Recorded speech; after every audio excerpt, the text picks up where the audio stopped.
ಎಲ್ರಿಗೂ ನಮಸ್ಕಾರ.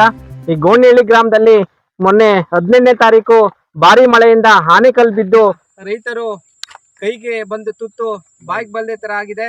ರೈತರು ಎಲ್ಲ ಸಾಲ ಮಾಡಿ ಬ್ಯಾಂಕಲ್ಲಿ ಲೋನ್ ತಗೊಂಡು ಬಡ್ಡಿ ಕಟ್ಟಿ ಮತ್ತೆ ಇನ್ನೇನು ಸಾಲವನ್ನು ಕೊಡಬೇಕು, ಇನ್ನೇನು ಮತ್ತೆ ಕೈ ಸಾಲವನ್ನು ತೀರಿಸೋ ಸಂದರ್ಭದಲ್ಲಿ ಈ ತರ ಬಹಳ ಸಂಕಷ್ಟಕ್ಕೆ ಗುರಿಯಾಗಿದೆ. ಕೋಟ್ಯಾಂತರ ರೂಪಾಯಿ ಗೋಣಿಹಳ್ಳಿ ಒಂದೇ ಗ್ರಾಮದಲ್ಲಿ ಕೋಟ್ಯಾಂತರ ರೂಪಾಯಿ ನಷ್ಟ ಆಗಿದೆ. ಶಿರಾ ತಾಲೂಕಲ್ಲಿ ಅತ್ಯಂತ ಹೆಚ್ಚು ದಾಳಿಂಬೆ ಬೆಳೆಗಾರರಿರೋದು ನಮ್ಮ ಗೋಣಿಹಳ್ಳಿಯಲ್ಲಿ. ಗೋಣಿಹಳ್ಳಿ ನೋಡ್ಬೋದು, ಗೋಣಿಹಳ್ಳಿ ಎಲ್ಲ ತುಂಬಾ ಯುವಕ ಮಿತ್ರರು ಇದು ದಾಳಿಂಬೆ ಬೆಳೆಯಿಂದನೇ ಜೀವನ ಕಟ್ಕೊಂಡಿರೋದು ನೋಡ್ಬೋದು. ಸುಮಾರು ಜನ ಈ ಗೋಣಿಹಳ್ಳಿಯಲ್ಲಿ ದಾಳಿಂಬೆ ಬೆಳೆ ನಷ್ಟ ಆಗಿದೆ, ಮತ್ತೆ ರೇಷ್ಮೆ ನಷ್ಟ ಆಗಿದೆ, ಮತ್ತು ಇದು ಪಪ್ಪಾಯಿನೂ ನಷ್ಟ ಆಗಿದೆ, ತರಕಾರಿ ಬೆಳೆಗಳು ನಷ್ಟ ಆಗಿದೆ. 1 ಎಕರೆ ದಾಳಿಂಬೆ ಬೆಳೆಯಲಿಕ್ಕೆ 1.5 ಲಕ್ಷದಿಂದ 2 ಲಕ್ಷ ರೂಪಾಯಿ ಬೆಳೆಯೋದಕ್ಕೆ ದುಡ್ಡು ಬೇಕು. ಅದನ್ನ ಸಾಲ ಮಾಡಿ ಬೆಳೆಗಳಿಗೆ ಹಾಕಿದ್ದಾರೆ.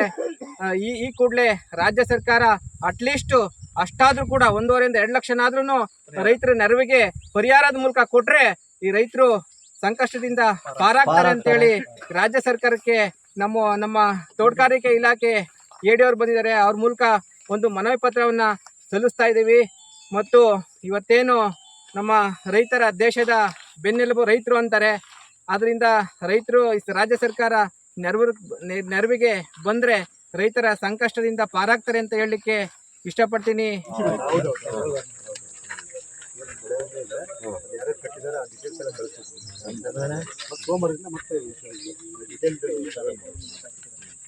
ಅಲ್ಲ, ಈಗ ತಕ್ಷಣ ಇವ್ರಿಗೆ ಪರಿಹಾರಕ್ಕೆ ಏನನ್ನ ಮಾಡೋದಕ್ಕೆ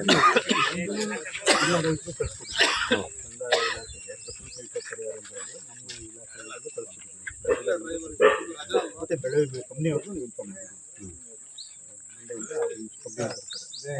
ಫಂಡ್ ಅಂತ ಅದೇ CRF ಅಂತ ಕೆಲಾಮಿಟಿ ರಿಲೀಫ್ ಫಂಡ್ ಅಂತ ಬರುತ್ತೆ. ಅದು ಡಿಸ್ಟ್ರಿಕ್ಟ್ ಅಡ್ಮಿನಿಸ್ಟ್ರೇಷನ್ ಮಿಷನ್ ಬರುತ್ತೆ. ಟೋಟಲ್ ಈಗ ಇಲ್ಲಿ ಎಷ್ಟು ಎಕರೆ ಪ್ರಾಥಮಿಕ ಸರ್ವೆ ಪ್ರೈಮರಿ ಸರ್ವೆ ಮೇಲೆ 123 ಜನ 94 ಹೆಕ್ಟೇರು, ಅಂದರೆ ಸುಮಾರು 235 ಎಕರೆ ಅಷ್ಟು ಸರ್ವೆ ಆಗಿದೆ. ಮೇಜರ್ ಆಗಿ ಇಲ್ಲ ಈ ಹಂದಿಕುಂಟೆ, ಬರ್ಗೂರು, ಸ್ವಲ್ಪ ದೊಡ್ಡ ಬಾಣಗೆರೆ ಮತ್ತು ಸಡುಕ್ಲೂರಲ್ಲಿ ಸ್ವಲ್ಪ ಆಗಿದೆ. ಮತ್ತೆ ಒಂದೊಂದು ಕೇಸು ಗೌಡ್ಗೆರೆ ಹೋಗಿ ಸಿದ್ನಳ್ಳಿ ಅಂತ ಒಂದು ಕಡೆ ದ್ವಾರಗಳಲ್ಲಿ ಬಾಳೆ ಆಗಿದೆ. ಅಷ್ಟು ಕೇಸ್ಗಳು ನಾವು ಆಲ್ರೆಡಿ ಸರ್ವೆ ಮಾಡಿ ಕಳಿಸ್ಕೊಟ್ಟಿದ್ವಿ. ಈ ಸೋಮವಾರದಿಂದ ಇನ್ನೂ ಏನಾದರೂ ಅಫೆಕ್ಟ್ ಆಗಿದೆ ಅದು ಈಗ ನ್ಯಾಚುರಲ್ ಆಗಿ ಮಾಮೂಲಿ ಸೆಂಟ್ರಲ್ ಇನ್ಶೂರೆನ್ಸ್ ಕೊಡೋದು. ಈಗ ನಿಮ್ಮ ರಿಪೋರ್ಟ್ ಮೇಲೆ ಗ್ರಾಮ ಪಂಚಾಯತಿ ವಾರು ನೀವು ಸರ್ವೆ ಮಾಡಿ ಕಳಿಸ್ತೀವಿ. ಅದ್ರ ಪ್ರಕಾರ ಈಗ ಏನು ಮಾಡಬೇಕು ಅದು ಮತ್ತು ತಕ್ಷಣಕ್ಕೆ ರೈತರಿಗೆ ಏನು ಕೊಡಬೇಕು ಎಂಬುದ್ರ ಬಗ್ಗೆ ಸ್ವಲ್ಪ ತಾಲೂಕು ಆಲ್ರೆಡಿ ಕಳಿಸಿದ್ವಿ, ಕಳಿಸಿದ್ವಿ. ಅವ್ರ ಮೂಲಕ DC ನಮ್ಮ JD ಅವ್ರಿಗೆ ಕಳಿಸಿದ್ವಿ. JD